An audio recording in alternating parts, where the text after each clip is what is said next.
नमस्कार, मैं हूँ आशीष चित्रांशी और आप देख रहे हैं द न्यूज लॉन्चर। मरकड़वाड़ी, महाराष्ट्र का वो गांव सोलापुर का, जहां पर बैलेट पेपर से गांव वाले मतदान करवाने की तैयारी कर चुके थे। पुलिस ने छावनी में तब्दील कर दिया, आपने देखा है, वो तस्वीरें आपने देखी हैं। वहां पर मतदान नहीं होने दिया बैलेट पेपर से, ये भी आपने देखा। यानी मशीन को बचाने के लिए पुलिस फोर्स लगा देंगे, प्रशासन झोंक देंगे। किसी भी तरीके से राजीव कुमार की मशीन बचानी है, क्योंकि यही वो तोता है जिसमें राजा की जान अटकी हुई है। अब बैलेट पेपर से मतदान नहीं हुआ, लेकिन कहीं ये मरकड़वाड़ी गांव जो है, ये देश के लिए नजीर न बन जाए। देश के तमाम गांवों में कहीं ऐसी परंपरा न शुरू हो जाए। और जो बात पहले दिन मैंने और भाऊ ने कार्यक्रम में कहा था कि महाराष्ट्र का एक छोटा सा गांव कहीं वो चिंगारी न बन जाए, जो क्रांति की एक बड़ी आग में तब्दील हो जाए। इस बात से बिल्कुल खबरदार है दिल्ली में बैठे हुए जो लोग हैं, हुक्मरान हैं, गुजरात लॉबी है, खबरदार है। उनको ये आभास है कि ये चिंगारी ऐसी हो सकती है जिसमें सत्ता की ये कुर्सी झुलस जाए, भस्म हो जाए, स्वाहा हो जाए। इसलिए अब वो नजीर पेश करना चाहते हैं कि दोबारा कोई गांव वाले, फिल्मों में डायलॉग सुना होगा आपने, अक्सर फिल्मों में विलन डायलॉग देते हैं कि ऐसी सजा दूंगा कि तुम्हारी 7 पुश्तें अब दोबारा सर नहीं उठाएंगी। उस टाइप का ही कुछ इस गांव के साथ होता हुआ दिख रहा है कि आगे कोई गांव ऐसी कल्पना भी न करे, सपने में भी न सोचे कि हम राजीव कुमार के सिस्टम के खिलाफ जाकर के बैलेट पर मतदान करवाएंगे और मोदी के स्वयंभू सत्ता को, जो अपने आप ही वो तैयार करते हैं, उसमें जनादेश हो न हो, उसको चुनौती देंगे, ललकारेंगे।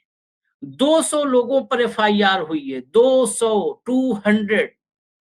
ये इतनी बड़ी संख्या है कि कई बार जब बड़े तनाव होते हैं, सामाजिक सांप्रदायिक तनाव, तो उसमें भी कई बार 150, 200 मुकदमे होते हैं। तो 200 एफआईआर हुआ है वहां पर जहां पर किसी को एक खरोंच नहीं आई, जहां पर गांव में तंबू ऐसे लगा था जैसे गांव में कोई फंक्शन हो, कोई होली मिलन, दिवाली मिलन टाइप कार्यक्रम हो। ऐसा सद्भावपूर्ण माहौल नजर आ रहा था, जहां गांव में से ही चुनाव अधिकारी बने थे और चंदा लगा करके बैलेट पेपर छपवाए थे। लेकिन उस गांव के लोगों पर 200 एफआईआर। अब इसके मायने समझने जरूरी हैं। आपको खबर छोटी लग सकती है 200 एफआईआर, लेकिन मैंने जैसे देखा कि 200 एफआईआर हुए हैं, मुझे लगा ये खबर आज की सबसे बड़ी खबर है। इस खबर पर चर्चा के लिए मेरे साथ 2 खास मेरे साथी सहयोगी भी जुड़ रहे हैं। एक तो संतोष पाठक हमारी टीम के हिस्सा हैं, हमारे साथी हैं। दूसरा राजशेखर राव। राजशेखर राव सैकड़ों किलोमीटर दूर बैठ करके भी दिन रात 24 घंटा एक ही काम में लगे हुए हैं।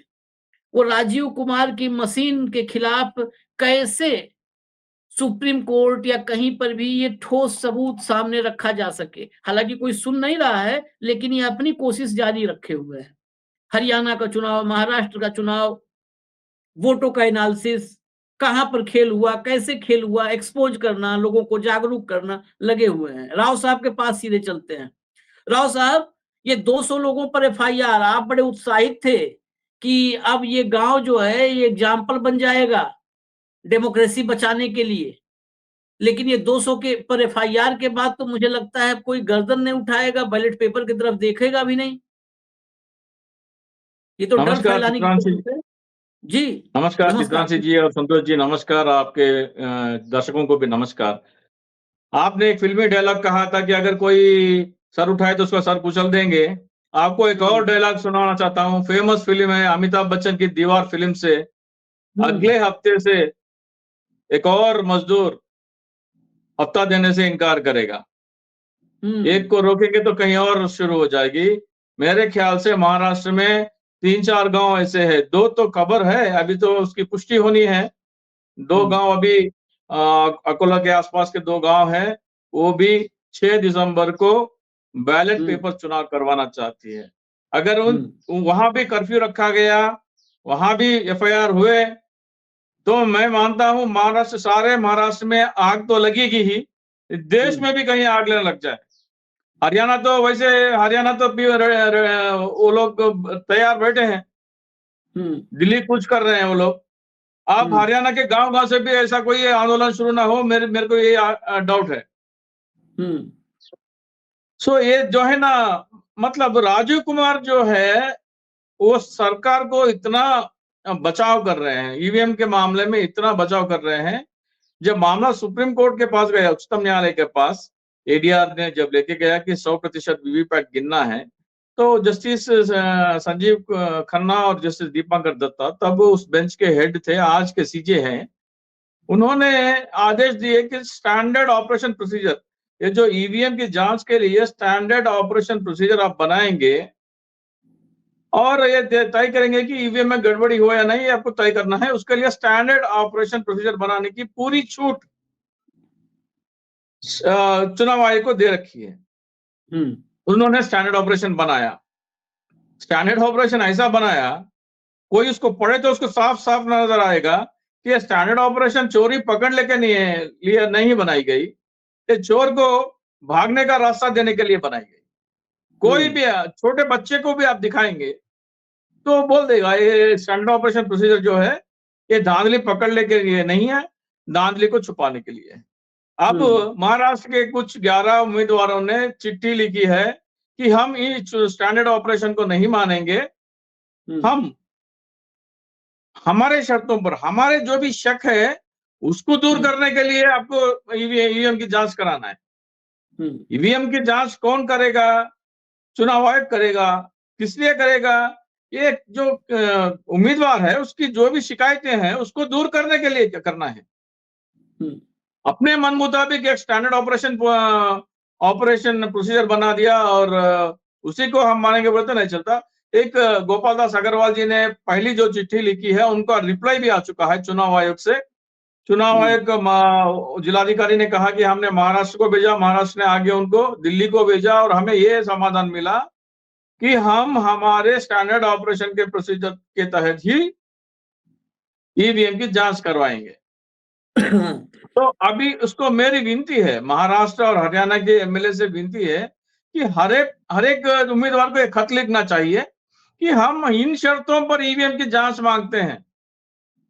ये स्टैंडर्ड ऑपरेशन प्रोसीजर जो है वो कोई कानून नहीं है, लोकसभा और राज्यसभा में डिबेट होके बना हुआ कानून तो नहीं है। सुप्रीम कोर्ट ने कहा, उनको छूट दी चुनाव आयोग के अधिकारी को, राजीव कुमार को, कि आप इसके स्टैंडर्ड ऑपरेशन बना दिए। उन्होंने बना दिए, किसी का सुना नहीं, किसी की सलाह मशवरा लिया नहीं। स्टैंडर्ड ऑपरेशन कैसा होना चाहिए? वो वोटर के हक को मजबूत करने के लिए होना चाहिए, चुनाव प्रक्रिया को मजबूत करने के लिए होना चाहिए। लेकिन ये स्टैंडर्ड ऑपरेशन प्रोसीजर तो धांधली करने वालों को खुली छूट दे रखी है। तो उसको चैलेंज करने के लिए गोपाल दास जैसे जो 11 लोग चिट्ठी लिखे हैं, मेरी विनती है सारे 238 महाराष्ट्र के उम्मीदवारों को, सारे वो चिट्ठी लिखे और ईवीएम की जांच की मांग करे। एक और बात, हाँ, बोलिए बोलिए बोलिए बोलिए। अब आप कर्फ्यू लगाते जाएंगे हर एक गांव में, तो एक दिन ऐसा ना हो कि गांव वाले पूरे धावा बोल दे स्ट्रांग रूम के ऊपर, जहां जहां ईवीएम के ये मशीनें रखी गई है, और बोले चलो हमारे सामने हर एक डब्बा खोलो वीवीपैट का और हर एक गिनो, घेराबंदी कर ले। मान लीजिए अगर इतना दबोचेंगे आपको, जनता की जो तो बहुत पीसफुल तरीके से, शांतिपूर्ण ढंग से जो कल का कार्यक्रम चल रहा था, उनके ऊपर 200 एफआईआर करने की क्या जरूरत है? अब उनको भड़का रहे हैं आप। अरे भाई, उनका जो भी डाउट है उसे क्लियर करो भाई। वो ईवीएम लाके बताओ उनको, उनके पर्चे, वीवीपैट पर्चे उनके गांव में लाके खोल के बताओ, देखो भाई आपके गांव वाले ये है, ये पर्चे ये निकले हैं, हमारे ईवीएम में कोई गलती नहीं है करके उनको संतुष्ट करना है। कानून, सरकार का दायित्व क्या बनता है? जो भी डाउट जनता में ईवीएम के बारे में उठ रहे हैं उनको क्लियर करना है। क्लियर करने के बजाय आप तो क्लियर करने नहीं दे रहे। स्टैंडर्ड ऑपरेशन प्रोसीजर ऐसा बनाया कि धांधली को पकड़ा ही नहीं जा सका। फिर कोई ये लोग को बैलेट पेपर का चुनाव करवाना चाहते तो उसकी भी आप मंजूरी नहीं दे रहे। राजीव कुमार क्या कहते हैं? सबूत लेके आओ, ईवीएम के ऊपर सबूत लेके आओ। अरे भाई सबूत तो आपने अपने अपने कब्जे में ले रखा है। चुनाव की धांधली के सबूत क्या है? धांधली के सबूत ईवीएम और वीवीपैट है, मैं अपने कब्जे में उसी पर आगे जो है जरा संतोष से भी समझेंगे, क्योंकि एक बात आपने कहा कि ये जो एसओपी है, उस एसओपी को देख करके बच्चा भी समझ जाएगा कि क्या चल रहा है। लेकिन वाकई आपने सही कहा, बच्चा समझ जाएगा क्योंकि बच्चे में छल कपट नहीं है, और जो कपटी बैठे हुए हैं उनको जानबूझ के नहीं समझना है, तो वो समझेंगे नहीं। हाँ, एक बात जरूर है, उस बात से मैं अभी आज की तारीख में इत्तेफाक नहीं रखता कि गांव वाले या ये अगर जबरन घेर लें और गिनती करवाएं, क्योंकि सरकार बड़ी ताकतवर है। जिस सरकार में नैतिकता नहीं होती है वो क्रूर हो जाती है, और क्रूर व्यक्ति भीतर से डरपोक और ऊपर से ताकतवर होता है। जो क्रूर होता है वो हमेशा भीतर से डरपोक होता है, ऊपर से ताकतवर। तो जब इनको बेसिकली जनता के वोट से पता है कि हम सरकार नहीं बना रहे हैं, तो फिर जन आकांक्षाओं के, जनादेश के सम्मान का कोई जो है इनके भीतर कोई मर्यादा नहीं है कि उसको उसका सम्मान रखें। मैं आपके पास आ रहा हूँ राव साहब, एक 3-4 पॉइंट्स में पहले मैं व्यूअर्स को एक बार फिर क्लियर कर दूं, हमारा काम है याद दिलाना। इसका एक पॉइंट मैं बोल के आप जनता हाँ हाँ, 140 करोड़ है, कितना पुलिस लेके आएंगे आप? अगर जनता मन बनाए बैठी है, 140 करोड़ में से आधे भी लोग अगर आगे रोड के ऊपर आ गए तो कितना पुलिस लगाएंगे, कितना दबोचेंगे? भय डर उसमें बहुत सारा है। आज जो चल रहा है इसका साक्षात प्रमाण उत्तर प्रदेश है।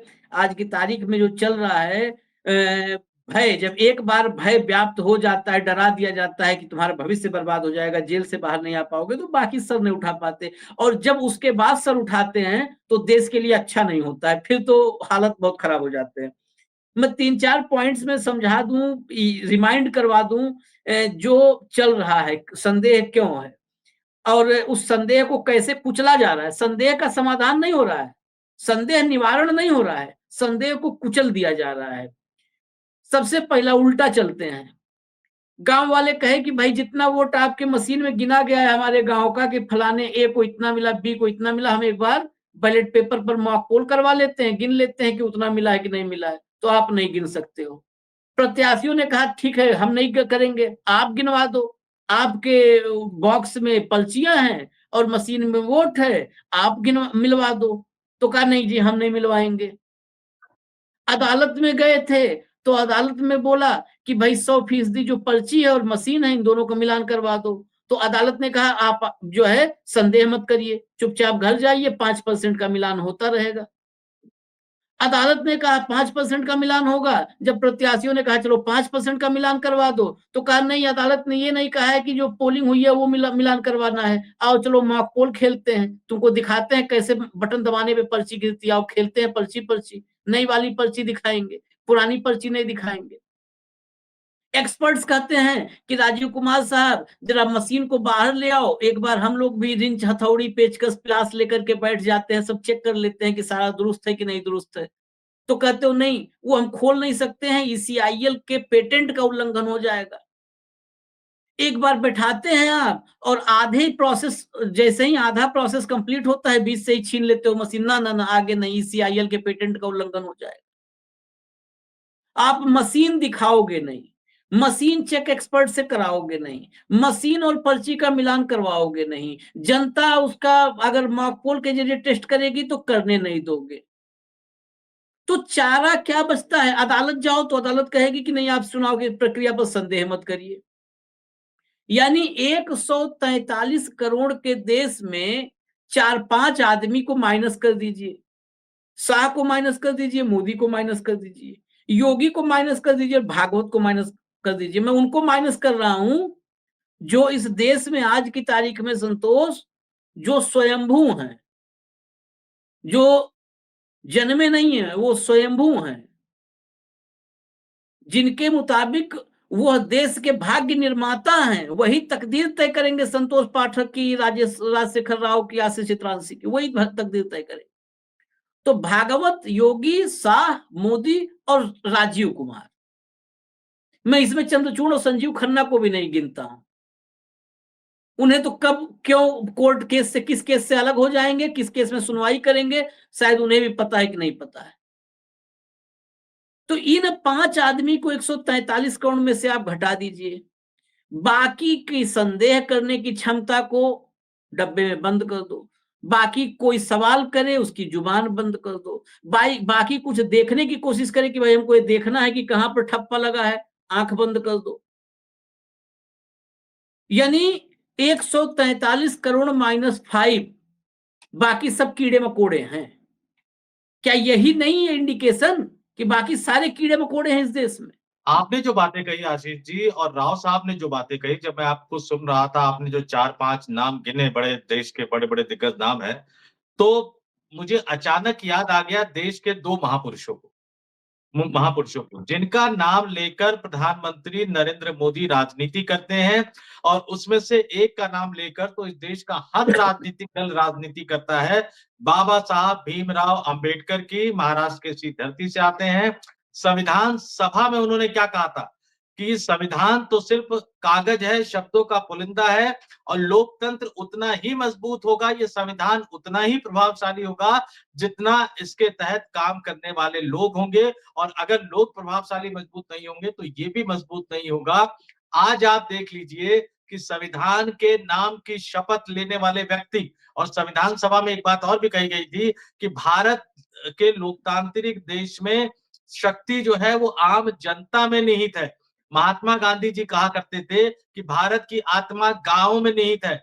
आपने जिन निवासियों और भारत के आम लोगों के बल पर आप ये दावा करते हैं कि उन्होंने आपको चुनकर भेजा है, लगातार तीसरी बार प्रधानमंत्री बनाया है, और जिस बाबा साहब भीमराव अंबेडकर के नाम पर संविधान की शपथ लेकर आप आए हैं, बाबा साहब अंबेडकर के बनाए गए संविधान की, आप उसको ही तार-तार कर रहे हैं। आप ये कह रहे हैं कि मैं गद्दी पे बैठा हूं, मैं प्रधानमंत्री बन चुका हूं, मुझे जनता से मतलब नहीं, संविधान से मतलब नहीं, कानून से मतलब नहीं, महात्मा गांधी का नाम मैं सिर्फ चुनावी फायदे के लिए इस्तेमाल करूंगा, विदेश में जाऊंगा तो चूंकि वहां ब्रांडिंग, तो आरएसएस के पास अपना तो कोई नेता है नहीं ब्रांडिंग करने के लिए, तो महात्मा गांधी की प्रतिमा पर जाकर फूल चढ़ाएंगे, पुष्पांजलि अर्पित करेंगे, और यहाँ बैठा हुआ प्रधानमंत्री कार्यालय 30-40 देशों की उठा के फोटो भेज देगा, देखो यहाँ पीएम साहब का है, महात्मा गांधी जी को कितना सम्मान दिया, और बाबा साहब को याद कर लेंगे क्योंकि दलितों का वोट है। लेकिन जब गांव के लोग, देश के लोग, व्यवस्थाएं, विपक्षी राजनीतिक दल, जब मैं विपक्षी राजनीतिक दल की बात कर रहा हूं तो भले ही सत्ता पक्ष कुछ भी कहे, लोकतंत्र की आत्मा का एक अभिन्न हिस्सा विपक्षी दल भी है, जिसको हटाकर आप लोकतंत्र की कल्पना नहीं कर सकते। नहीं तो हम भी चीन और रूस की तरह बन जाएंगे। उनमें और भारत में यही तो फर्क है। यहाँ पे आप क्या कर रहे हैं कि एक व्यक्ति, एक पूरा का पूरा गांव, हमने तमाम खबरें दिखाई, लेकिन इस गांव को अगर हम एग्जांपल मान ले, वो कह रहा है कि भैया हमने जो वोट दिया था वो चुनाव आयोग की मशीन से कुछ और निकला, गड़बड़ी कहाँ हुई हम एक बार टेस्ट कर लेते हैं। जिस ग्राम स्वराज की अवधारणा की बात कही, उन्होंने टेस्ट करने की बात कही, आपने इजाजत नहीं दी। आप क्या कह रहे हैं? आप कह रहे हैं कानून व्यवस्था को खतरा हो सकता है, चुनावी प्रक्रिया के खिलाफ माहौल बनाया जा रहा है। अरे भाई साहब, चुनावी प्रक्रिया के खिलाफ तो आप ही लोगों ने माहौल बना दिया है। क्यों? क्योंकि आप सही बात बताने को तैयार नहीं है। जिस चुनाव आयोग पर, जिस राजीव कुमार पर अगर सवाल उठ रहे हैं, वही जांच करके फैसला सुना दे रहे हैं कि नहीं कोई गड़बड़ी नहीं है, तो कायदे से एफआईआर तो राजीव कुमार के खिलाफ होनी चाहिए कि आपने चुनावी प्रक्रिया का जो निष्पक्षता थी उसको आपने छिन-भिन कर दिया, खत्म कर दिया। एफआईआर तो राजीव कुमार पे होनी चाहिए। राज्य में मुख्यमंत्री नहीं है, कार्यवाहक मुख्यमंत्री में सरकार चल रही है, गांव वाले ये जानना चाहते हैं कि असली में नतीजा क्या आया, आपने 200 लोगों पे एफआईआर कर दी। लेकिन जैसा कि आपने आशीष जी कहा कि डर का माहौल है, देखिए डर के आगे जीत है। एक बड़ा फेमस डायलॉग है ये भी एक विज्ञापन का। महाराष्ट्र की वो धरती है जहां अंग्रेजों ने जब रोक लगाई कि आप आजादी से जुड़ा कोई आंदोलन नहीं करेंगे, उसी महाराष्ट्र की धरती पर भगवान गणेश के, यानी गणेश उत्सव के नाम पर राजनीतिक आंदोलन का एक नया दौर शुरू हुआ। राष्ट्रीय स्वयंसेवक का संघ का मुख्यालय जिस महाराष्ट्र में आता है, वहीं से सामाजिक आंदोलन के कई दौर शुरू हुए। तो बिल्कुल सही राव साहब ने कहा कि ये मुहिम अब थमने वाली नहीं है। आप 200 एफआईआर करोगे, कल को 2000 एफआईआर करोगे। आज एक गांव निकलकर सामने आया है, कल महाराष्ट्र के अनगिनत गांव निकल के सामने आएंगे, और अगर ये पैटर्न बन गया, हरियाणा के निकलकर सामने आएंगे, कल को उत्तर प्रदेश के निकल के सामने आएंगे, जहां जहां जिन राज्यों में चुनाव हो रहा है वहां के गांव वाले निकल कर आएंगे। और चलिए मान लिया कि आज हम बाद में करने पे सवाल उठा रहे हैं। कल को मान लीजिए कि गाँव वालों ने व्यवस्था कर ली कि हम बटन दबा के आएँगे और बगल में 200 मीटर पे हम एक स्कूल या किसी बारात घर में या गाँव के दलान पे हम एक बैलेट बॉक्स रख देंगे और मशीन में वोटिंग करके आए, वही आदमी आके बैलेट पर वोटिंग करे। और पता लगा चुनाव आयोग तो 4 दिन बाद, चूंकि मशीन का खेला होना है, तो 4 दिन बाद नतीजा बताएगा, गाँव वाले पहले ही नतीजा बता देंगे, देखिए इस गाँव में इतने वोट मिले। तब आप क्या करेंगे?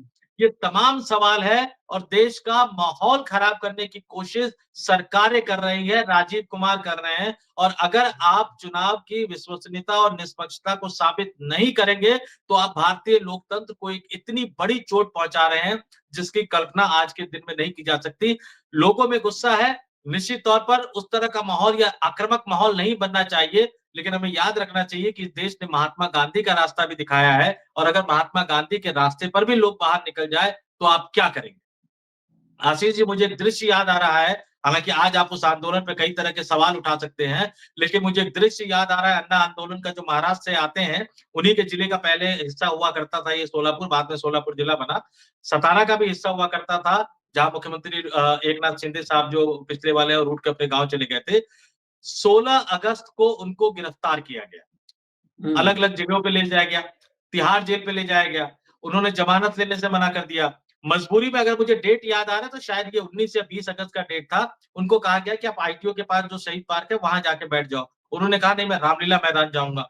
वो दृश्य आशीष जी मुझे याद भी है, तिहाड़ जेल से लेकर इंडिया गेट से लेकर रामलीला मैदान, इंडिया गेट से पूरा रास्ता मैं आपको बताऊं, जो कराट प्लेस का पूरा एरिया था और बीजेपी का जो नया कार्यालय खुला है जिस रोड पे, वहां से लेकर रामलीला मैदान तक सिर्फ लोग ही लोग नजर आ रहे थे। और बड़ी दिलचस्प बात बताऊं कि उनको रोकने के लिए जिन पुलिस वालों की ड्यूटी लगाई गई थी, वो भी आपसी बातचीत में कहते थे कि भैया ये बिल्कुल सही कर रहे हैं, सरकार पूरी त्रस्त हो गई है। तो जब जनता अपने पे आ जाएगी तो फिर आप रोक नहीं पाएंगे। या तो आप साबित कीजिए कि चुनाव निष्पक्ष हो रहे हैं, और नहीं तो इस तरह से एफआईआर करके जो डराने का जो खेल है, उस डराने का खेल सत्ता में बैठे लोगों को छोड़ना होगा। वो भगवान नहीं है, ये बात जितनी जल्दी वो समझ जाए शायद उतना बेहतर उनके लिए होगा। जी, जी। बिल्कुल, लेकिन दरअसल ये है ना कि साबित करने वाला कोई नहीं है ना, साबित करने वाला लोग कहते हैं कि चुनावी प्रक्रिया को बदनाम कर रहे हैं।